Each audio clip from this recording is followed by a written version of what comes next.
New bright वे में आप सभी का स्वागत है। और आज हमारा जो नया टॉपिक है वो है जे थॉम्सन परमाणु मॉडल, या फिर इसको जे थॉम्सन का परमाणु सिद्धांत भी कहते हैं, atomic theory of J Thomson. इसके पहले डाल्टन ने परमाणु की खोज की और अपना परमाणु मॉडल दिया, उसके विषय में आपको बताया जा चुका है।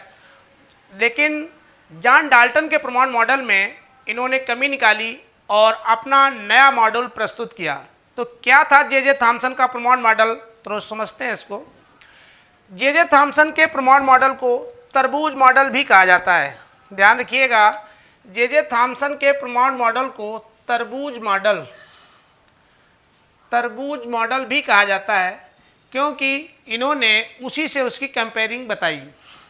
तो जे थॉम्सन का ये मानना था कि जो परमाणु होता है वो ठीक तरबूज के आकार का होता है। जैसे ये एक ले लीजिए स्ट्रक्चर, और इसी में यहाँ से आप कनेक्ट कर लीजिए ऐसे। ये मान लीजिए एक वाटरमेलन है, और इस वाटरमेलन में इन्होंने ऋण आवेश इलेक्ट्रॉनों को इस तरीके से ऐसे माना, जैसे कि उसमें जो बीज हैं, काले वाले बीज, उन्हें इन्होंने निगेटिव माना कि ये इलेक्ट्रॉन्स इसमें इसी तरीके से धसे रहते हैं ये। और बाकी का जो एरिया बचता है धनात्मक भाग, उसको पूरे को पॉजिटिव पार्ट माना। जो खाने वाला लाल पोर्शन होता है उसे इन्होंने धनात्मक भाग माना था, इसीलिए इसको तरबूज मॉडल भी कहते हैं। और ये ध्यान रहे कि इसमें जितने निगेटिव हैं उतने ही इन्होंने पॉजिटिव माने। तो जब प्लस और माइनस की संख्या बराबर होगी तो ये विद्युत उदासीन हो जाएगा। तो इनके हिसाब से ये जो तरबूज मॉडल था, इसमें परमाणु कैसा था, परमाणु जो था वो विद्युत उदासीन था, यानी इलेक्ट्रिकली न्यूट्रल था। इसमें प्लस चार्ज की मात्रा माइनस चार्ज की मात्रा के बराबर थी, यानी कि इसके ऊपर जितना धन आवेश था, धन आवेश, इसकी मात्रा बराबर थी ऋण आवेश के। तो ऋण आवेश और धन आवेश की संख्या जब बराबर थी तो इसका रिजल्ट ये हुआ कि ये इलेक्ट्रिकली न्यूट्रल हो गया। और ये मॉडल देने का सबसे मेन कारण था कि इन्होंने इलेक्ट्रॉन की खोज की। तो जे थॉम्सन ये वही वैज्ञानिक हैं जिन्होंने सबसे पहले इलेक्ट्रॉन की खोज की। इलेक्ट्रॉन की खोज, तो इलेक्ट्रॉन की खोज का श्रेय इन्हीं को जाता है। ये काम इन्होंने 1897 ईस्वी में किया। तो इलेक्ट्रॉन की खोज की और उसके तत्पश्चात एक अपना परमाणु के विषय में अपना सिद्धांत प्रस्तुत किया, या अपने विचार प्रस्तुत किए, जिसे जे थॉम्सन के परमाणु मॉडल के नाम से जाना जाता है। अब उस मॉडल में इन्होंने क्या बात बताई, सबसे पहले उसको जानते हैं। जे थॉम्सन का जो पहला स्टेटमेंट आया परमाणु के विषय में, उसमें इन्होंने ये बताया कि परमाणु एक गोलाकार विद्युत उदासीन कण है। तो परमाणु एक गोलाकार विद्युत उदासीन कण है। तो ये इसका मतलब ये निकला कि इसके ऊपर जितना प्लस होता है उतना ही निगेटिव होता है। दूसरी कल्पना इन्होंने ये की कि इसका समस्त धनावेश, परमाणु का समस्त धनावेश, परमाणु का समस्त धनावेश इसके संपूर्ण भाग में केंद्रित होता है। ये बताया केंद्रित होता है। तो धनावेश के विषय में इन्होंने कहा कि इसका जो धनावेश है वो पूरे भाग में समान रूप से वितरित होता है या फिर केंद्रित होता है। समान रूप से संपूर्ण भाग में वितरित होता है। यहाँ पे वितरित शब्द ज़्यादा सही रहेगा, वितरित होता है। जैसे कि तरबूज में खाने वाले लाल भाग, आगे लिख लीजिए, जैसा कि तरबूज में खाए जाने वाला लाल भाग, तो लाल भाग को इन्होंने पॉजिटिव माना, धन आवेशित। और तीसरी बात बताई कि इसका जो ऋण आवेश है, परमाणु का समस्त ऋण आवेश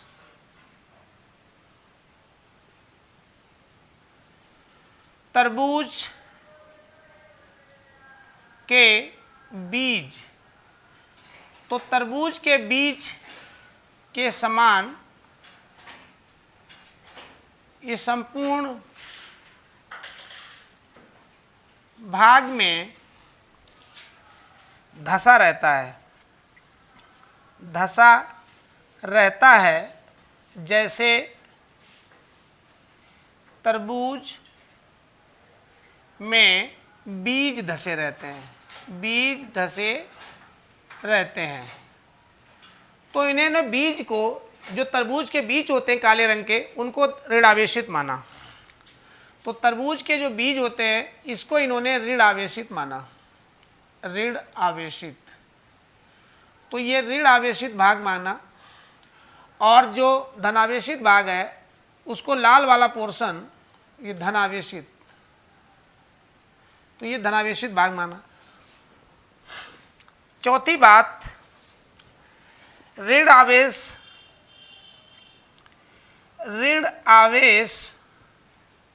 तथा धन आवेश की संख्या प्रत्येक परमाणु, और वो भी कैसा, सामान्य परमाणु में समान होती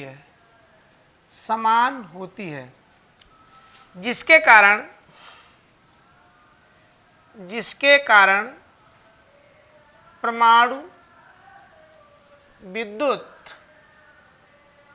उदासीन होता है, यानी इलेक्ट्रिकली न्यूट्रल होता है,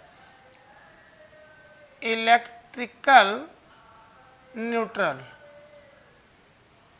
न्यूट्रल होता है, ये स्टेटमेंट दिया। और अपने परमाणु मॉडल से कई चीज़ों को इन्होंने व्याख्या भी की। जैसे, इसको मिटाते हैं फिर बता रहे हैं। इसी के अपने परमाणु मॉडल के द्वारा ही एक तो प्रकाश विद्युत प्रभाव और तापायनिक उत्सर्जन की व्याख्या भी की। तो अपने इस परमाणु मॉडल के द्वारा निम्न व्याख्या भी की। तो कौन कौन सी व्याख्या की? नंबर 1, तापायनिक उत्सर्जन। तापायनिक उत्सर्जन मतलब thermionic emission.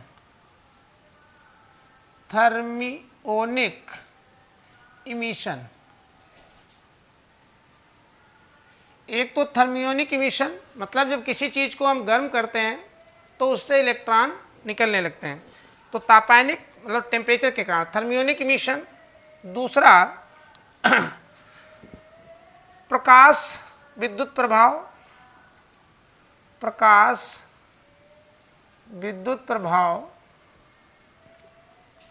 Photo electric effect,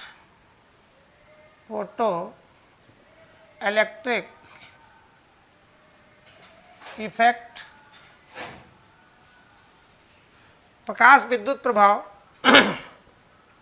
और तीसरा आयनीकरण, आयनीकरण मतलब आयनाइजेशन, आयनाइजेशन, इन तीनों चीज़ों की व्याख्या भी की। आयनाइजेशन मतलब किसी भी परमाणु से इलेक्ट्रॉन निकालना, प्रकाश पड़ने से उसमें से इलेक्ट्रॉनों का इमिशन होना, और तापायनिक उत्सर्जन, प्रकाश विद्युत प्रभाव भी कह सकते हैं और इसको उत्सर्जन भी कह सकते हैं। यहाँ पे चाहे तो आप इसमें उत्सर्जन लगा दें, उत्सर्जन, दोनों चीज़ें सही हैं। जब उत्सर्जन लगाएंगे तो ये एमिशन हो जाएगा, तो इमिशन। तो इन चीज़ों की व्याख्या भी की। सबसे पहले तापायनिक उत्सर्जन, थर्मियोनिक इमिशन की व्याख्या की, फिर प्रकाश विद्युत उत्सर्जन, फोटो इलेक्ट्रिक एमिशन की व्याख्या की आपने इसी परमाणु मॉडल के द्वारा, और लास्ट में आयनाइजेशन की भी व्याख्या की। लेकिन इनका परमाणु मॉडल कहाँ पे फेल हो जाता है, वो इसकी लिमिटेशन देखिए, इस परमाणु मॉडल की कमियाँ। तो परमाणु मॉडल से ज़्यादा महत्वपूर्ण होती है, मैंने पहले भी बताया था, इसकी परमाणु मॉडल की कमियाँ। तो अब समझते हैं इस परमाणु मॉडल में कौन कौन सी कमियाँ थीं जिन्हें बाद के वैज्ञानिकों ने दूर किया। तो इसकी लिमिटेशन या कमियाँ या इनको लिमिटेशन भी बोलते हैं, लिमिटेशन। तो इसमें जो सबसे पहले कमी थी वो ये थी कि यह परमाणु मॉडल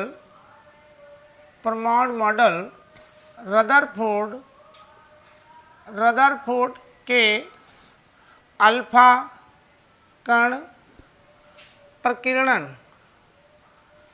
प्रकीर्णन की व्याख्या नहीं कर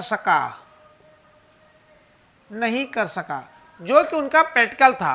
भाई अल्फा कण जब किसी स्वर्ण पत्र पे डाले जा रहे थे तो ज़्यादातर तो वो सीधे निकल जा रहे थे, और ये बता रहे कि परमाणु का समस्त भाग भरा हुआ है, तो हर जगह यदि धनावेश है तो अल्फा भी पॉजिटिव होता है, तो वो डिफ्लेक्ट होना चाहिए, जबकि ऐसा नहीं हो रहा था।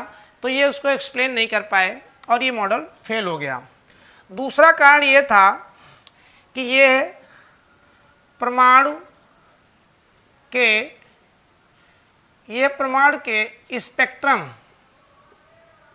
स्पेक्ट्रम की व्याख्या नहीं कर पाए।